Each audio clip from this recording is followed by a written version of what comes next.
Hello, hello. It's Mary Schiller, author and coach of MarySchiller.com, coming back to you finally after a bit of an absence on these Facebook Lives and hoping I don't have lipstick on my teeth. Do I? Anyway, I still have a little bit of a froggy voice, but I'm over this cold and my voice is just taking a little while to come back. So forgive the slight hoarseness you might hear. I wanted to talk with you about something that has been on my mind recently because of some emails that I've received from people. And it's a really big topic for me because, you know, I used to feel like my life was one giant ball of stress pretty much. And I didn't know what to do about that. I thought that that was simply how it was based on my past experiences in life, based on the fact that I had been told I had post-traumatic stress disorder, based on the fact that the Western world seems to wear stress as some sort of badge of honor and all those sorts of things.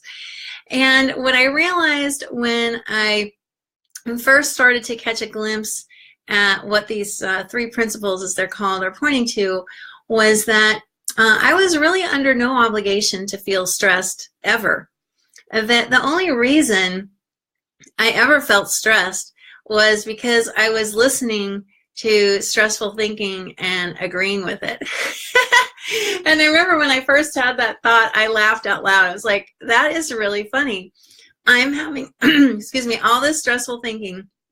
And I'm saying, yeah, you're right. I do need to be stressed.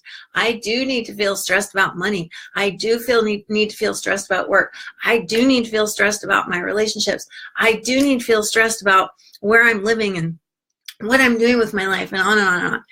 And when I kind of broke through that facade, it was really hilarious because I just saw so clearly that I was doing it to myself.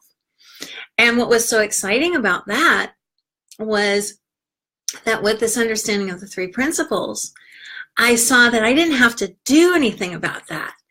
All these years I had been trying to manage my stress and do something about my stress, and it hadn't worked. Surprise, surprise. And instead, I had discovered that I could just wait.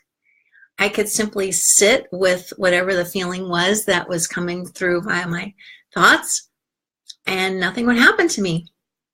I could sit and wait, and eventually the innate set point of calm and composure and peace would return.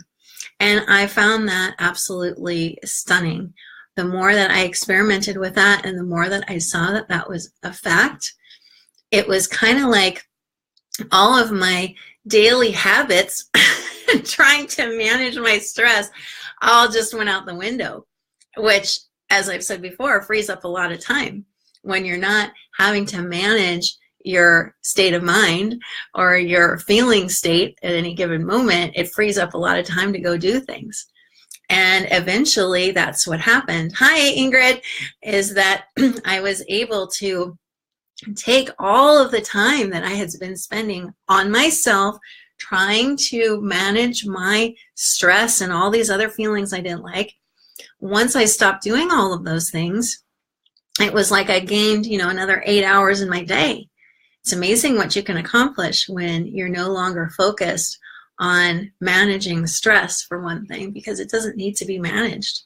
It just doesn't need to be managed. And when you realize that it doesn't need to be managed, it's not a problem anymore.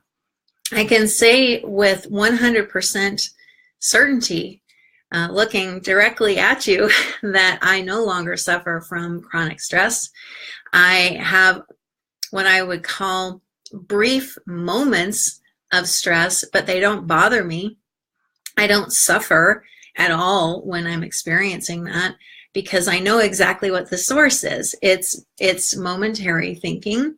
It has nothing to do with anything but that. And I know that that will change. So I can have a day where I'm feeling a little out of sorts and I can simply do what I want to do anyway because I'm not busy trying to manage that stress or do anything about it. So as a result, I don't really feel stressed anymore, which is incredible to me. As I've said, and I'm going to repeat this, I was told that I was going to have this mental illness of post-traumatic stress disorder for the rest of my life, that there was nothing that could be done for me. The only thing that would have solved it was if I could have gone back in time and somehow undo the things that supposedly caused that stress. And since that wasn't possible, no one offered a solution. Well, little did I know that the solution to stress or any feeling we don't particularly like is simple. It's called do nothing. Do nothing. Don't worry about having it. All that's normal. All those thoughts are normal. You don't have to try to fix anything in the outside world, because nothing in the outside world is going to affect anything. It's all coming from in here. So you're under no obligation to be stressed ever. You don't have to listen to that thinking. You don't have to believe it. You don't have to follow it. You have the option to just sit with it and let it go on by and continue going about your life. And the more also that I, as a consequence of that, took the focus off of myself, well, interestingly enough, my life really expanded, because I started to see all these opportunities to interact with people and eventually, start earning a living as a coach, because I saw that I had the opportunity to help people in perhaps a unique way, just as you do.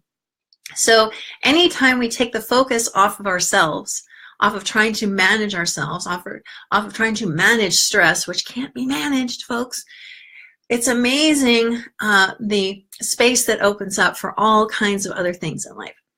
So you're under no obligation to listen to, believe in, follow, whatever, any sort of stressful thinking.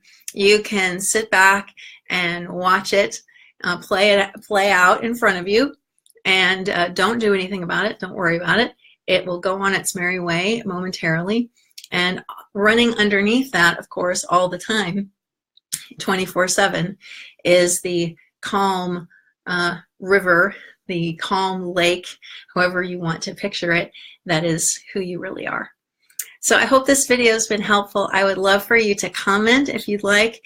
And of course, find me online at maryschiller.com. If you want to start an email conversation, just email me at mary@maryschiller.com. Talk to you again soon. Bye.